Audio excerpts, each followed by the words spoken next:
Farmers today are facing rising costs, volatile markets, and extreme weather.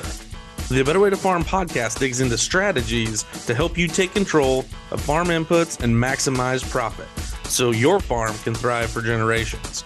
Remember to take advantage of our free resources at abetterwaytofarm.com. Now, from America's Heartland, here's your host. Rod here at A Better Way to Farm, where we improve yields and increase profitability. Excited to conclude our journey. We're on the 12th day of nutrients. We're going to talk about zinc. Hope this found you doing well, and hope that kicks off in a great fashion for you and you have a very prosperous 2025. As we start looking at things here, we want to wrap up with the micronutrient that is probably the most frequently sold. That's kind of one of those deals where we went from nobody needs sulfur to everybody should just put on 35 pounds. Nobody needed zinc, and now everybody should just put some on. Now we just run a quart of zinc. We don't really know why, but it just sounds cool and everybody's doing it.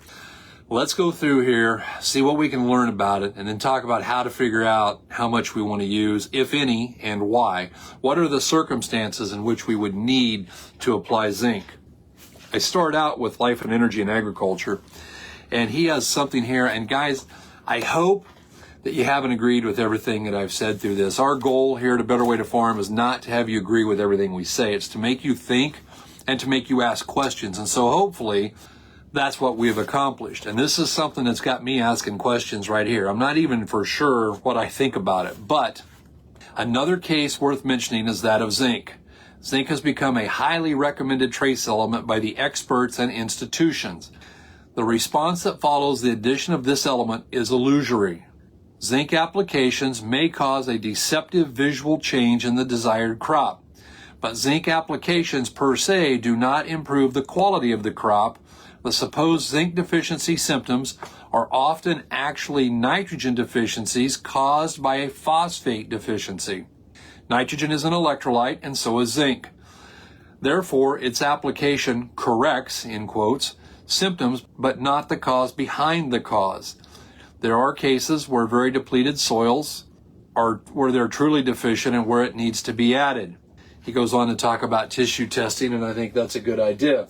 There are some applications here, guys, that we have figured out over the last 30-some years. I believe very strongly that there is a case to be made for zinc in a lot of applications. I don't believe that just putting a quart on because that's what we want to do is the right idea. We know, for instance, that, as a matter of fact, in our soil test, at the very last page, there's a footnote, Roman numeral number 4, and it says, in the event that your P1 level is above 25 parts per million and or your P2 is above 50 parts per million, it is highly advised to add chelated zinc to your starter. Why is that? Well, because high phosphorus levels induce a zinc deficiency. And so when we start looking at that, this is how we counteract it. And it isn't the illusory that we're worried about. We're worried about yield. We ran a test plot for 22 consecutive years on the same two fields down on the edge of Missouri. And in that plot, there was one side of the road, and I literally mean there was a blacktop between these. These were not 200 feet apart. One side of the road, a pint of zinc would get 22 bushel consistently. The other side, it had minimal effect. Why? Because one side of the road had obviously been treated very differently than the other.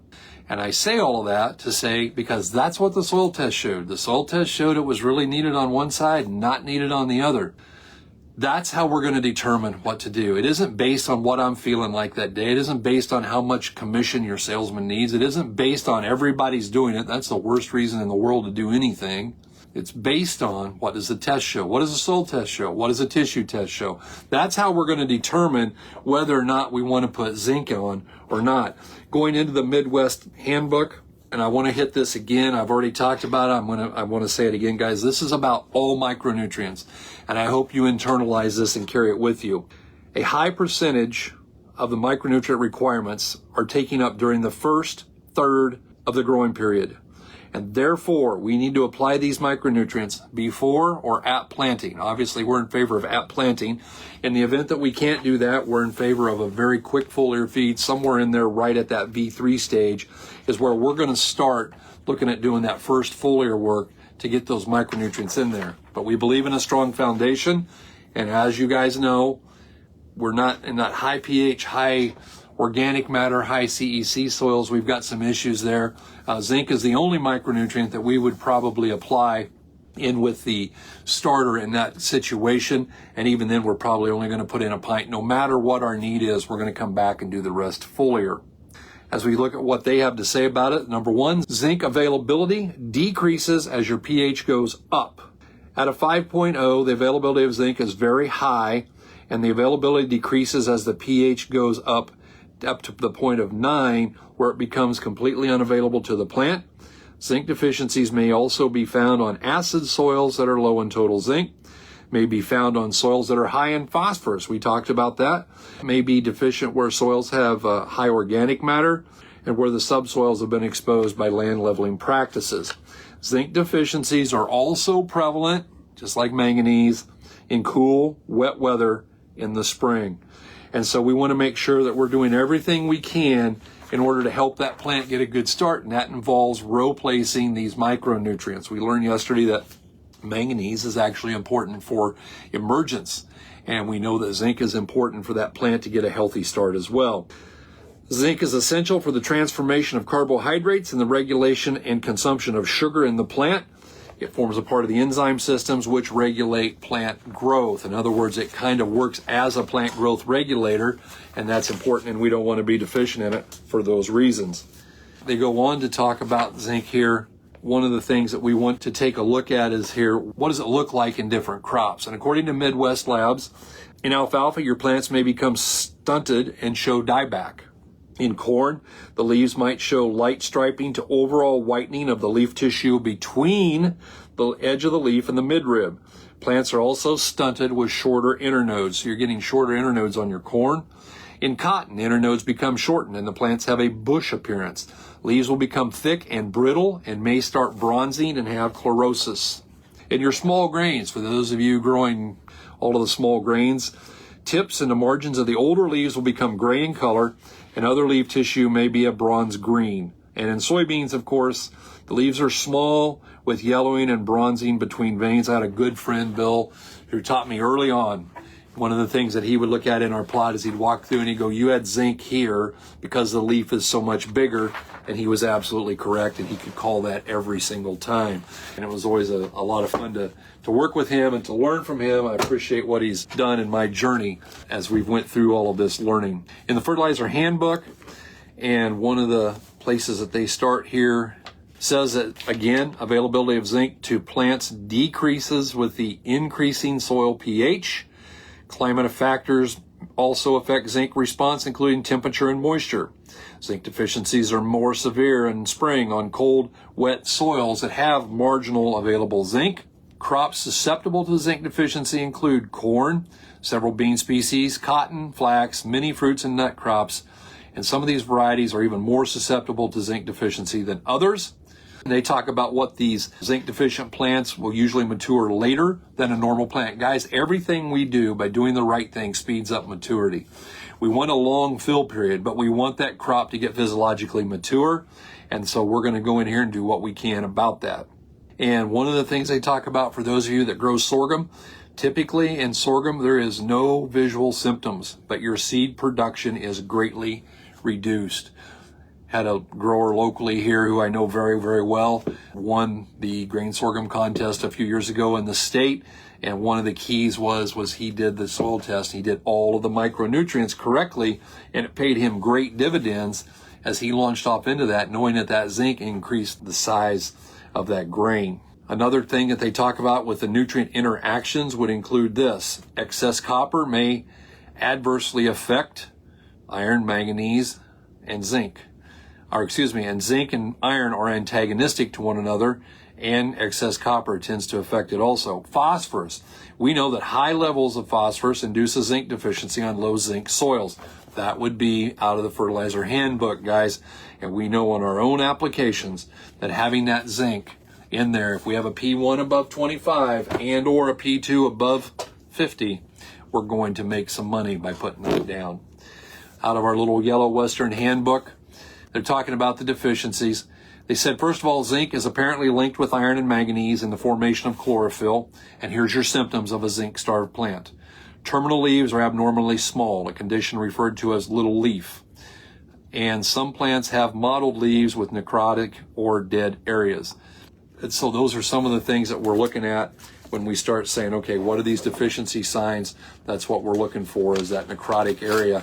And we really don't want to let that get away from us, because that's going to cost us a great deal of money as we go through.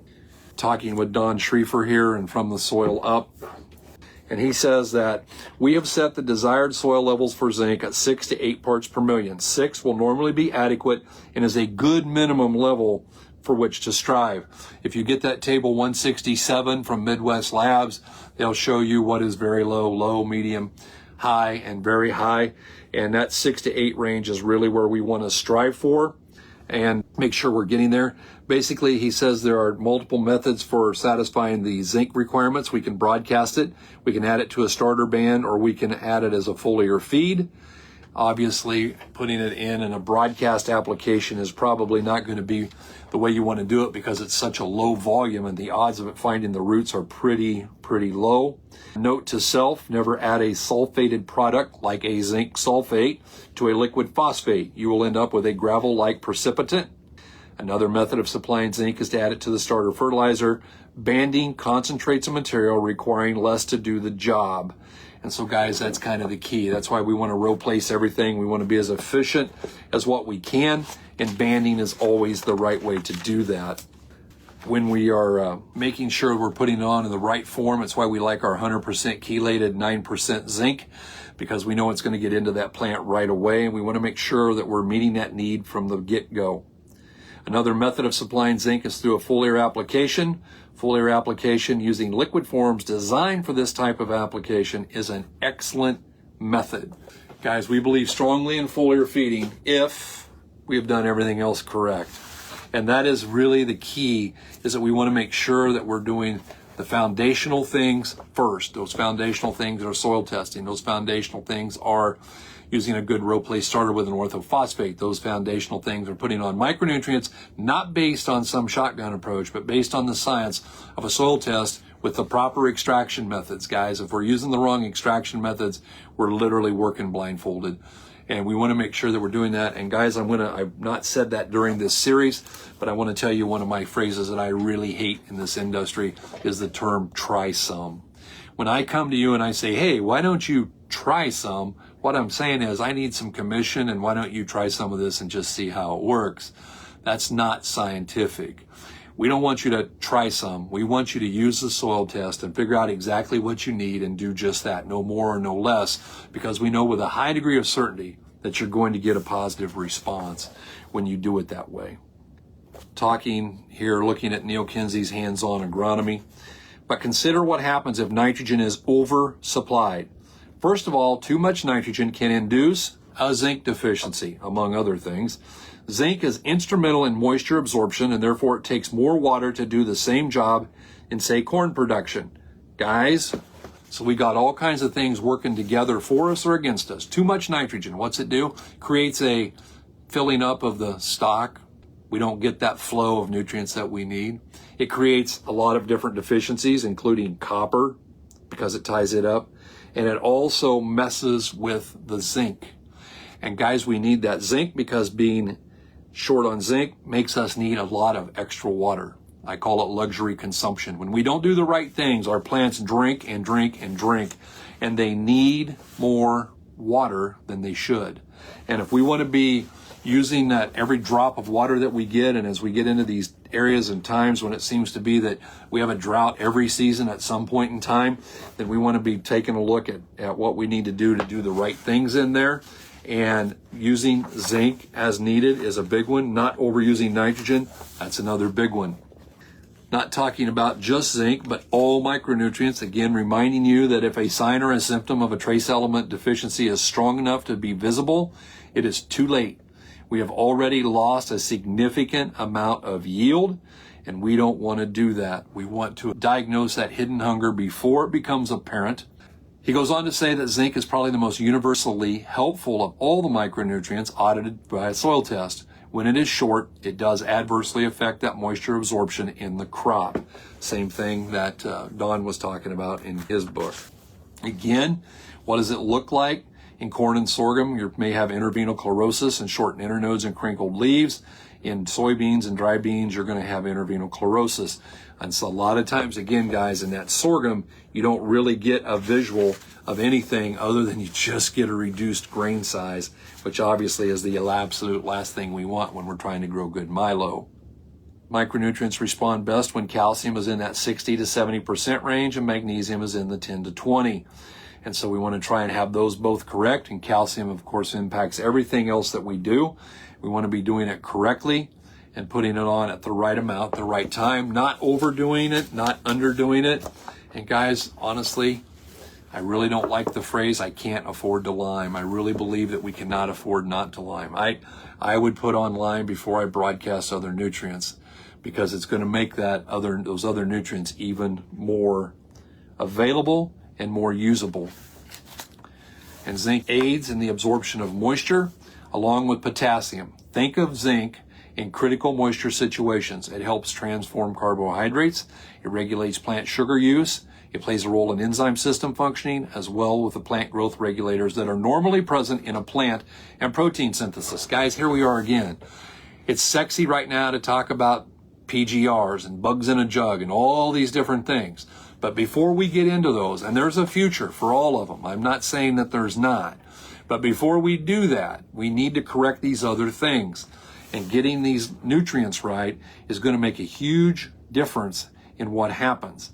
Consider zinc needs, especially in sensitive crops like corn and grain sorghum and soybeans and dry beans, because that's going to make a difference in how that plant works and how those naturally occurring plant growth regulators function within that plant. And he goes on to say a classic sign of zinc deficiency in corn is the whitish stripe in the leaf color, which looks like a magnesium deficiency. In the field, often I cannot tell if it's zinc or magnesium. The difference between them should be that zinc will be white and magnesium will be white on top with a purplish color on the bottom. And so we want to learn to diagnose those. But the bottom line, guys, is this. It's always a tissue test. Even when everything looks great, we encourage that tissue test. Why? Because if there's a problem, we want to catch it before we see it. And that's the right thing to do. Guys, I have enjoyed this. I hope that you have went through these. Feel free to review them. And like I said, I hope that we've taught you to ask some questions and to review what it is that you're doing and say, how am I going to be more efficient in 2025? Maybe it's as simple as saying, ooh, I need to take a look. Is my iron in parts per million bigger than my manganese? Maybe what are these other ratios? What's the K to mag ratio? Why does that matter and how important is it? What's my P1 and P2 compared in the ratio? What is my P1 or P2 in comparison to what do I really need to do for zinc? How am I better going to utilize my nitrogen? How am I going to get from 1.2 or 1.0 or 0.9 down into that? I just had a chance to talk to Tommy, and it was a great conversation. And he talked about that he's already at about, what he was telling me was about 0.75, and we're looking for how we're going to get that down to 0.6. And lowering that's going to make the other nutrients work better. And as we do that, we increase yield. That's the bottom line, guys. How do we better manage everything that we're doing? Increase the yield, cut our input expenses, and have a better 2025. Guys, thank you for your time. Thank you for tuning in. I don't care where you're following us. We appreciate you. We would love to meet you somewhere down the road. Guys, hope you're having a great day. From all of us here at A Better Way to Farm.